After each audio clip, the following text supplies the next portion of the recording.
Students, आज मैं आप लोगों को बिजनेस स्टैटिस्टिक्स में टाइप्स ऑफ सीरीज और कैलकुलेशन ऑफ मीन समझाने जा रहा हूं। बिजनेस स्टैटिस्टिक्स के किसी भी न्यूमेरिकल कंसेप्ट को सॉल्व करने के लिए सबसे पहले हम लोगों को सीरीज की नॉलेज होनी आवश्यक है। यदि हम लोग सीरीज की पहचान नहीं कर पाते हैं, सीरीज को आइडेंटिफाई नहीं कर पाते हैं, तो न्यूमेरिकल क्वेश्चन करना पॉसिबल नहीं होगा। तो आइए शुरू करते हैं। टाइप्स ऑफ सीरीज, श्रेणियों के प्रकार। सीरीज तीन प्रकार की होती हैं स्टैटिस्टिक्स में। There are 3 types of series which are following. श्रेणियां तीन प्रकार की होती है जो निम्नलिखित हैं। Number 1, individual series. Individual series को हिंदी में व्यक्तिगत श्रेणी कहा जाता है। In this series only items have given in the question, sometimes roll number and serial number also given in the question which have ignored. Items are denoted by X और M. इस श्रेणी में केवल पद ही दिए रहते हैं तथा कभी कभी पदों के साथ साथ रोल नंबर तथा सीरियल नंबर भी दिए रहते हैं जिन्हें ध्यान में नहीं रखा जाता है। प्रश्न में दिए हुए पदों को X या M के द्वारा डेनोट करते हैं या प्रदर्शित करते हैं। सेकंड सीरीज है डिस्क्रीट सीरीज, जिसे हिंदी में विच्छिन्न श्रेणी कहा जाता है। In this series frequencies have given with the size denoted by M और X and frequencies denoted by F। इस श्रेणी में पदों के साथ साथ आवृत्तियां दी रहती हैं। पदों को M या X के द्वारा तथा फ्रीक्वेंसीज यानी आवृत्तियों को F के द्वारा प्रदर्शित या डेनोट किया जाता है। थर्ड सीरीज है continuous series. In this series frequencies have given with the class intervals, sometimes under, below, less than, up to, central size, central value, mid point, mid value, above and more than words also given in the questions. इस श्रेणी में वर्ग अंतरालों के साथ साथ आवृत्तियां दी रहती हैं तथा कभी कभी प्रश्न में under, below, less than, up to, से कम, central size, central value, mid point, mid value, मध्यमान, मध्य मूल्य, मध्य आकार, एबव एंड मोर देन, से अधिक आदि शब्द भी दिए रहते हैं। तो इस तरह से हम लोग सबसे पहले न्यूमेरिकल क्वेश्चन को करने से पहले सीरीज की पहचान करेंगे और उसी सीरीज का नियम अप्लाई करेंगे। तो आइए शुरू करते हैं। मेजर्स ऑफ सेंट्रल टेंडेंसी, केंद्रीय प्रवृत्ति की माप। मेजर्स ऑफ सेंट्रल टेंडेंसी में सबसे पहला कंसेप्ट मीन या एवरेज या अर्थमेटिक एवरेज आता है, जिसे माध्य, औसत या गणितीय माध्य या औसत भी कहा जाता है। सबसे पहले इंडिविजुअल सीरीज में इसे ज्ञात करने का नियम देखते हैं। इंडिविजुअल सीरीज में फर्स्ट मेथड है हमारा डायरेक्ट मेथड या प्रत्यक्ष विधि या प्रत्यक्ष रीत। Following formula used for mean bye direct method. Direct method में मीन कैलकुलेट करने के पर्पज से निम्न फॉर्मूले को यूज करते हैं। मीन को x बार के द्वारा डेनोट किया जाता है और इसका फॉर्मूला है सिग्मा m अपॉन n।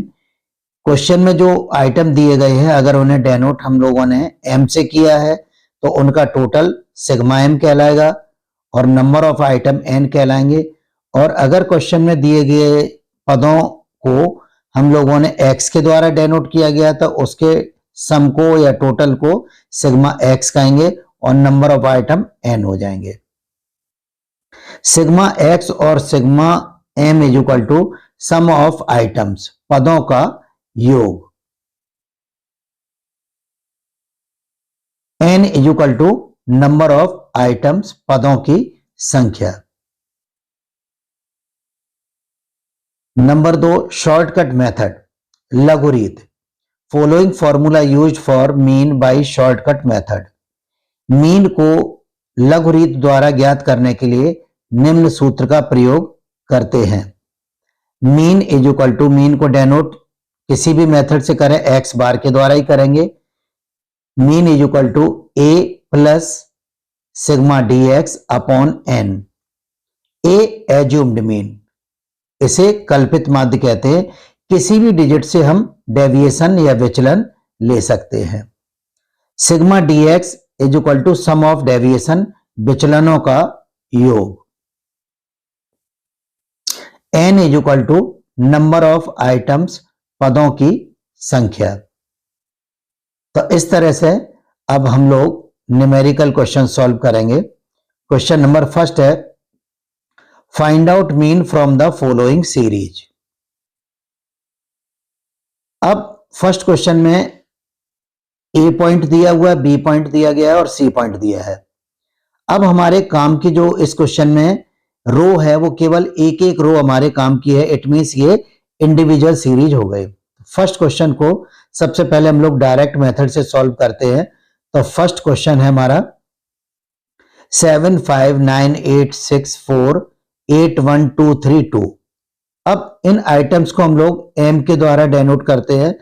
तो अब ये हमारे आइटम दिए हुए 7 5 9 8 6, 7 5 9 8 6, 4 8 1 2 3 2, 4 8 1 2 3 एंड 2। अब अगर हम लोगों ने इसे m के द्वारा डेनोट किया है तो इनका जो सम होगा वो सिग्मा m कहलाएगा। तो 7 + 5 12 + 9 21 + 8 29 + 6 35 + 4 39 + 8 47 + 1 48 + 2 50 + 3 53 + 2 55। तो सिग्मा m हमारा कितना हो गया 55। अब डायरेक्ट मेथड का हम लोगों का फॉर्मूला था mean is equal to sigma m upon n। Sigma m means sum of item, जो कि हमारा 55 हुआ, और number of item 1 2 3 4 5 6 7 8 9 10 11। 55 upon 11 is equal to 5। तो ये 5 हमारा मीन हो गया। मीन को चाहे डायरेक्ट मेथड से सॉल्व किया जाए या शॉर्टकट मेथड से सॉल्व किया जाए, आंसर दोनों मेथड से एक ही आएगा। आंसर में कोई भी चेंज नहीं होगा। अब इसी क्वेश्चन को हम लोग शॉर्टकट मेथड से सॉल्व करते हैं। तो बाय शॉर्टकट मेथड, तो आइटम्स को हमने दोबारा एक कॉलम में डेनोट कर लिया, 7 5 9 8 6 4 8 1 2 3 2। अब इनमें से किसी भी आइटम में से हम लोग डेविएशन ले लेंगे। तो वैसे कहीं से भी हम लोग डेविएशन ले सकते हैं, आंसर पर इसका कोई भी प्रभाव नहीं पड़ेगा। लेकिन हमारा सजेशन ये रहता है कि आप लोग अगर स्मॉलेस्ट वैल्यू से लेंगे तो सभी डेविएशन हमारे प्लस में आ जाएंगे। तो इसमें स्मॉलेस्ट वैल्यू हमारी कितनी है 1। 1 से डेविएशन हम लेंगे तो dx फ्रॉम 1। अब 7 - 1 is equal to 6, 5 - 1 is equal to 4, 9 - 1 is equal to 8, 8 - 1 is equal to 7, 6 - 1 is equal to 5, 4 - 1 is equal to 3, 8 - 1 is equal to 7, 1 - 1 is equal to 0, 2 - 1 is equal to 1, 3 - 1 is equal to 2, 2 - 1 is equal to 1। Sum of deviation known as sigma dx। अब इनका total किया 6 + 4 10 + 8 18 + 7 25 + 5 30 + 3 33 + 7 40 + 0 40 + 1 41 + 2 43 + 1 44। Sigma dx की value हो गई हम लोगों की 44। अब मीन का फॉर्मूला अप्लाई कर दिया, mean is equal to A means assumed mean, जहां से हम लोगों ने डेविएशन लिया था 1, sigma D X sum of deviation 44 and number of item हम लोगों के 11 हुए, 11 तो ये 1 हो गया हमारा, और 44 अपॉन 11 की वैल्यू हो गई 4, 1 + 4 = 5। तो डायरेक्ट मेथड में भी हम लोगों का आंसर 5 आया था और शॉर्टकट मेथड में भी हम लोगों का आंसर 5 ही आया। तो जैसा कि हमने अभी आप लोगों को बताया था कि मीन कैलकुलेट करने के लिए चाहे डायरेक्ट मेथड से मीन को कैलकुलेट किया जाए या शॉर्टकट मेथड से मीन को कैलकुलेट किया जाए, आंसर दोनों ही मेथड से इसका सेम आएगा, आंसर पर कोई भी प्रभाव नहीं पड़ेगा। अब प्रश्न ये उठता है कि अभी जैसा कि मैंने आप लोगों को बताया था कि स्मॉलेस्ट वैल्यू से डेविएशन ले लेते हैं, तो उसमें केवल एक यही फायदा हो जाता है कि सारे डेविएशन जो होते हैं वो प्लस में आते हैं और टोटल हम लोगों को केवल एक बार लगाना होता है। अब इसी क्वेश्चन को हम लोग अदर देन स्मॉलेस्ट वैल्यू से डेविएशन लेके सॉल्व करते हैं।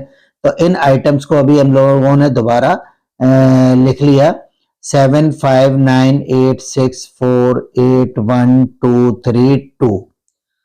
अब इस बार हम लोग स्मॉलेस्ट वैल्यू को डेविएशन न लेकर 3 से डेविएशन लेते हैं।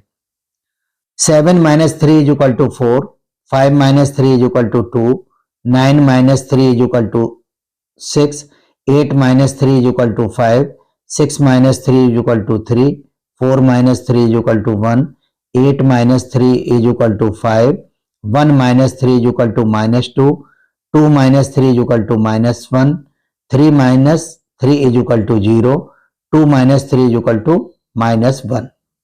तो अब इस क्वेश्चन में हम लोगों का सिग्मा डी एक्स यानी सम ऑफ डेविएशन करेंगे। तो 4 + 2 6 + 6 12 + 5 17 + 3 20 + 1 21 + 5 26। तो प्लस का टोटल हो गया हम लोगों का 26। अब माइनस का टोटल करेंगे, 2 + 1 3 + 1 4, 4 माइनस का टोटल हो गया 26 प्लस और 4 माइनस, तो इक्वल टू इनका जो नेट टोटल हुआ वो 22 हो गया।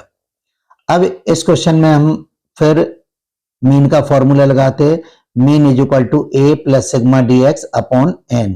a, अब इस क्वेश्चन में हम लोगों ने डेविएशन कहां से लिया था, 3 से डेविएशन लिया, तो ये एज्यूम्ड मीन a हमारी हो गई 3, सिग्मा dx हमारी हो गई थी 22, नंबर ऑफ आइटम 11, 3 ये आ गए हमारे, और 11 2 जा 22, 3 + 2 = 5। तो इस तरह से मीन का, जैसा कि अभी हमने आप लोगों को बताया था, मीन का किसी भी मेथड से सॉल्व किया जाए, मीन का आंसर एक ही रहेगा, चाहे डायरेक्ट मेथड हो, चाहे शॉर्टकट मेथड हो, या डेविएशन कहीं से भी लिए जाए। स्मॉलेस्ट से डेविएशन लेने में केवल हम लोगों को एक यही फायदा होता है कि सभी डेविएशन पॉजिटिव आ जाते हैं। अदर देन स्मॉलेस्ट अगर हम कोई डेविएशन लेते हैं तो कुछ डेविएशन हमारे प्लस के आएंगे, कुछ माइनस के आएंगे, प्लस का टोटल अलग करना पड़ेगा, माइनस का टोटल अलग करना पड़ेगा, उसके बाद उनको एडजस्ट करके प्लस माइनस में नेट टोटल फाइंड आउट करना पड़ेगा। अब क्वेश्चन नंबर फर्स्ट का बी पार्ट हम लोग करते हैं। अब इसे डायरेक्ट मेथड से ही सॉल्व कर लेंगे। तो अब हमारा बी पार्ट है हम लोगों का, आइटम दिए हुए हैं 5 4 5 4 7 9 3 4 4 4 4 8 2 7। अब m से डेनोट किए जाए तो इनका टोटल हमारा सिग्मा m कहलाएगा। 5 + 4 9 + 7 16 + 9 25 + 3 28 + 4 32 + 4 36 + 8 44 + 2 46 + 7 53। तो सिग्मा m हो गया हमारा 53। अब मीन का डायरेक्ट मेथड का फॉर्मूला लगा देंगे, mean equal to sigma m upon n। Sigma m sum of deviation 53, number of item 1 2 3 4 5 6 7 8 9 10 divided by 10, 53 अपॉन 10 इक्वल टू 5.3। ये इसका आंसर हो गया। तो इस क्वेश्चन को अगर हम लोग शॉर्टकट मेथड से भी करते हैं तो अभी हमारा आंसर यही आएगा। अगर क्वेश्चन में कुछ भी नहीं कहा गया है कि किस मेथड से हम लोगों को सॉल्व करना है, तो आप लोगों की इच्छा पर निर्भर है, चाहे डायरेक्ट मेथड से आप लोग इस क्वेश्चन को सॉल्व कर सकते हैं या शॉर्टकट मेथड से सॉल्व कर सकते हैं। नेक्स्ट अब हम लोग क्वेश्चन नंबर फर्स्ट का पार्ट सी रह गया है, उसे भी करते हैं। तो पार्ट सी है हम लोगों का, पार्ट सी की वैल्यू दी गई है 35894 35894 7972 एम से डेनोट किया है, तो इनका टोटल सिग्मा एम कहलाएगा। और अगर इस वैल्यू को हम एक्स से डेनोट करेंगे तो इसका जो टोटल होगा वो हमारा क्या कहलाएगा, सिग्मा एक्स कहलाएगा। तो ये उस पर डिपेंड करता है। तो अब इनका टोटल किया 3 + 5 8 + 8 16 + 9 25 + 4 29 + 7 36 + 9 45 + 7 52 + 2 54। तो सिग्मा एम 54 हो गया। मीन का फॉर्मूला लगा दिया, mean is equal to sigma M upon N. Sigma M sum of item, sum of item हमारा 54 हो गया, एन हो गया हमारा 1 2 3 4 5 6 7 8 9। 54 डिवाइडेड बाई 9, 9 6 या 54, तो ये आंसर हो गया हमारा 6।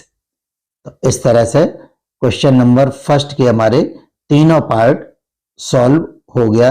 ए पार्ट को हम लोगों ने शॉर्टकट और डायरेक्ट दोनों से किया, और बी और सी पार्ट को हम लोगों ने डायरेक्ट मेथड से किया। तो इस तरह से आप लोगों को जो भी मेथड आसान लग रहा है, अगर क्वेश्चन में कुछ भी नहीं कहा गया है, तो आप लोग स्वतंत्र है कि किसी भी मेथड से उस क्वेश्चन को सॉल्व कर सकते हैं। और अगर क्वेश्चन में मेथड मेंशन है तो आप लोग उसी मेथड के अनुसार क्वेश्चन को सॉल्व करेंगे, और आप लोग अपने कॉन्फिडेंस के पर्पज से रफ कॉपी पर उसे डिफरेंट मेथड से भी सॉल्व कर सकते हैं। दोनों मेथड से क्वेश्चन का जो आंसर है वो हमारा सेम आएगा। तो इस तरह से क्वेश्चन नंबर 1 का आंसर 5 आ गया था हम लोगों का, बी का 5.3 हो गया था, और सी का 6 का आ गया था। यदि आप लोगों को ये वीडियो पसंद आया हो तो इसे शेयर एवं लाइक करना न भूलें।